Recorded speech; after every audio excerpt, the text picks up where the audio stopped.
ರಾಮಮಂದಿರ ದೇಣಿಗೆ ಕಳ್ಳತನ ಪ್ರಕರಣದಲ್ಲಿ ಪ್ರತಿದಿನ ಹೊಸ ವಿಷಯಗಳು ಬಹಿರಂಗವಾಗ್ತಿವೆ.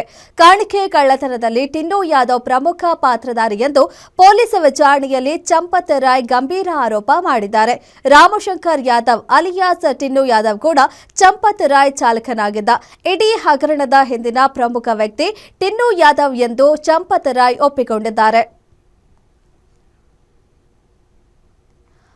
ಹಾಗಾದ್ರೆ ಅಯೋಧ್ಯ ರಾಮ ಮಂದಿರ ಹುಂಡಿ ಹಣ ದೇಣಿಗೆ ಲೂಟಿಯಲ್ಲಿ ಟಿನ್ನು ಪಾತ್ರ ಎಂಥದ್ದು ಅನ್ನೋದನ್ನ ನೋಡೋದಾದ್ರೆ, ಟಿನ್ನು ಸ್ಕೆಚ್ನಂತೆ ಕಾಣಿಕೆ ಲೂಟಿಯಾಗದೆ ಟಿನ್ನು ಯಾದವ್ ರಾಮ ಮಂದಿರ ದೇಣಿಗೆಗೆ ಲೂಟಿಯ ಕಿಂಗ್ ಪಿನ್ ಆಗಿದ್ದಾನೆ.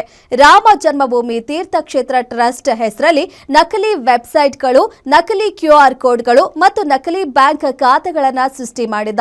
ಭಕ್ತರಿಂದ ಕೋಟ್ಯಾಂತರ ರೂಪಾಯಿ ಹಣವನ್ನ ದೋಚಿರೋ ಕಿಲಾಡಿ ಟಿನ್ನು ಗೂಗಲ್ನಲ್ಲಿ ದೇಣಿಗೆ ನೀಡಲು ಸರ್ಚ್ ಮಾಡಿದಾಗ ನಕಲಿ ವೆಬ್ಸೈಟ್ಗಳು ಗೋಚರ ಆಗ್ತಿತ್ತು. ಭಕ್ತರು ಮಂದಿರಕ್ಕೆ ಹೋಗುತ್ತದೆ ಎಂದು ಸ್ಕ್ಯಾನ್ ಮಾಡಿ ಹಣ ವರ್ಗಾವಣೆ ಮಾಡ್ತಿದ್ರು.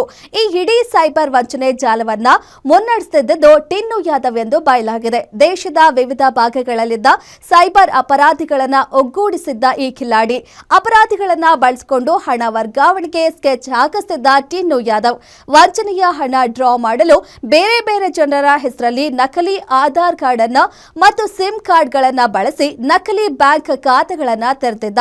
ಹಣ ಬಂದ ತಕ್ಷಣ ಅದನ್ನ ಬೇರೆ ಬೇರೆ ಖಾತೆಗಳಿಗೆ ವರ್ಗಾಯಿಸಿ ATM ಮೂಲಕ ಹಣವನ್ನ ಡ್ರಾ ಮಾಡ್ತಿದ್ದ. ಬಿಹಾರ ಮತ್ತು ಉತ್ತರ ಪ್ರದೇಶದ ಗಡಿಗಳನ್ನ ಕೇಂದ್ರವಾಗಿಟ್ಕೊಂಡು ಸೈಬರ್ ದರೋಡೆ ನಡೆಸುತ್ತಿದ್ದ.